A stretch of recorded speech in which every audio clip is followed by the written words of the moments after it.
So let's suppose your user, he's asking the local DNS server for any entry the user is trying to find. For example, he's trying to search for, any website like example.com. Okay, he requested a local DNS for that. So local DNS server does not have the domain name the user wants to go for. It is not cached in it. So it forwards the lookup request to the root authoritative server. That he forwards this request to your root authoritative server of your top level domain. Remember when we were talking about in terms of DNS, the request finally goes to your root authoritative DNS. Now what will happen by the time the root authoritative DNS replies, what attacker will be doing? He is able to inject its own entry into the local DNS. By the time replies come back, uh, he injects his own entry over there, right, into this local DNS server. So in this local DNS server, now attacker's entry is made, which will do what exactly? Which attacker has mentioned the IP address of, right? So now the local DNS server has a cache of the attacker's DNS record. And it will do what? It will be seamlessly guiding that user to a fake website, okay, or to the you'll be seamlessly guiding the user, you can say, to the IP address of the attacker's DNS entry, which will be of the fake website. And there you go. Now, if you type the credential in that particular fake website, attacker will have your credentials, and then he'll be redirecting you to the real website, which we have seen as well, right? Remember that Facebook one, he'll be created a similar to that, he'll be redirecting your real website after that. See, when it comes to firewall, it's all started with this simple packet firewall, right? Packet filter firewall. The simple packet filter firewall, it looks for IP and the port number, isn't it? So since it only looks for an IP and a port number, you can put it into a layer number 3, right? So packet filter firewall, we put it into a network layer, and what exactly it is tasked for, you can set up a different rules, you can set up different rules on the basis of IP address and a port number over there, right? So you can say then we moved on, and things got evolved because the packet filter firewall was not enough in order to maintain the security posture.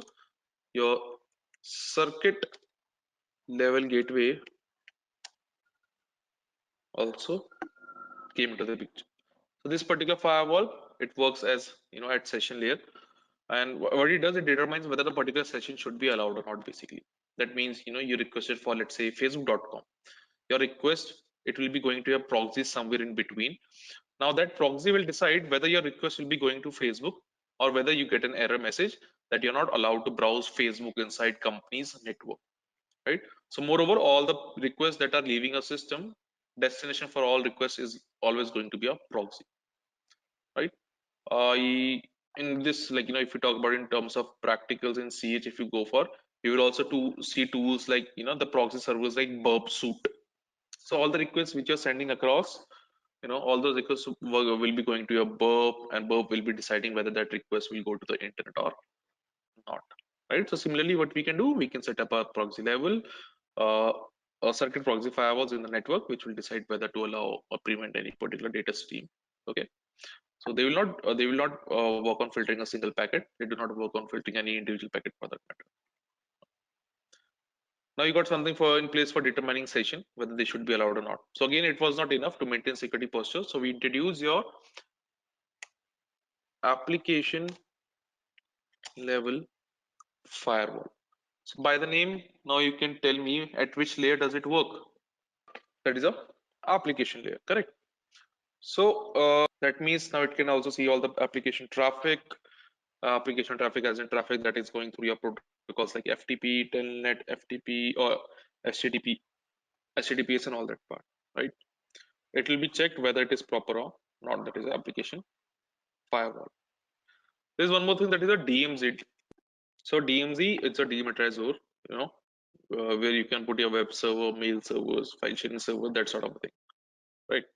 So you can say whatever you want to give public access to, you generally put into your DMZ, and then we have the firewalls side to your on the other on the sides of DMZ, like, one is a screen subnet or your edge firewall basically, right?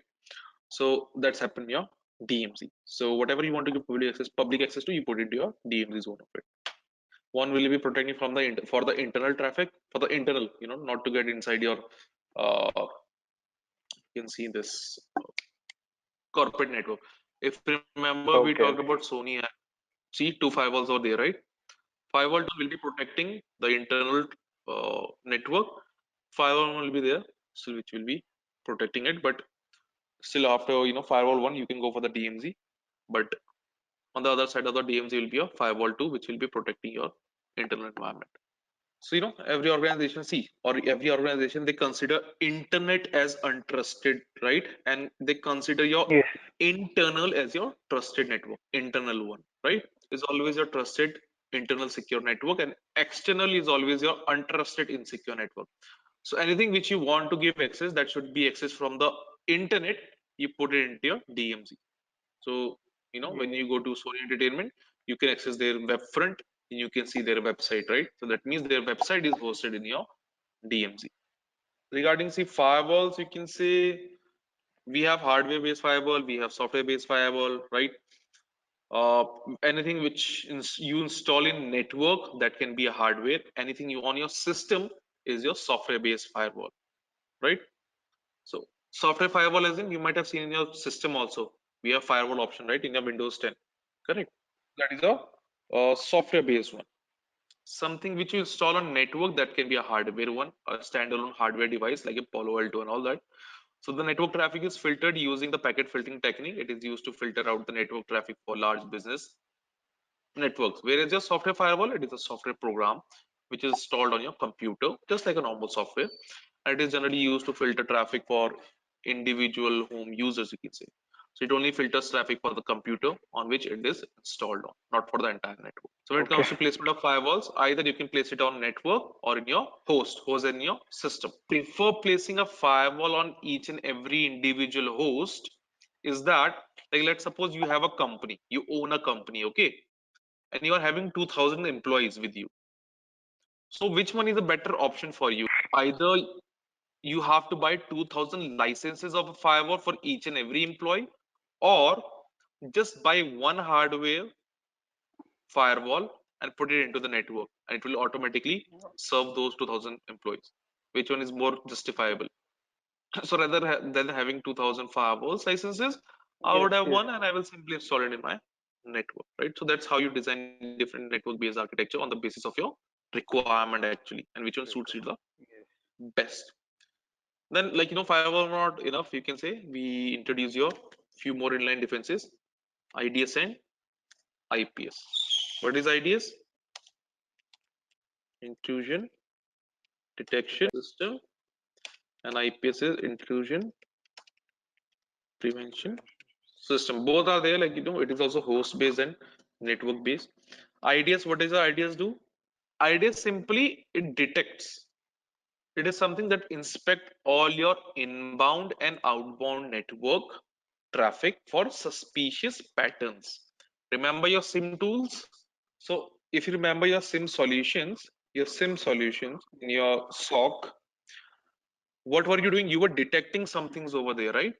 Correct? You were not protecting it, you were just detecting with your SIM tool, right? They were just raising alerts and they were saying that, okay, this is something suspicious. But were you protecting over there? No, You were escalating the tickets, and that ticket was going to your incident handler team, and then they were responding to that, right? So IDs are those things only. They just detect it, they inspect the inbound and outbound network traffic for suspicious patterns, and that they may indicate that a network or system security breach is there. So they just detect it and raise an alert.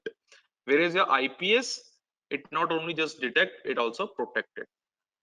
Okay, it also prevent. So it is a continuous monitoring system that acts as an additional layer of protection. Okay, so you already know that since you have learned about SOC, like, these things work. They works on the basis of uh, signature recognition, right?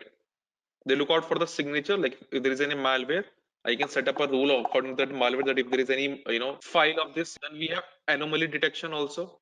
Anomaly detection as in, yeah, if someone is trying to, like, let's suppose in my organization I have said that everyone is allowed to log in from India only, right? from India only.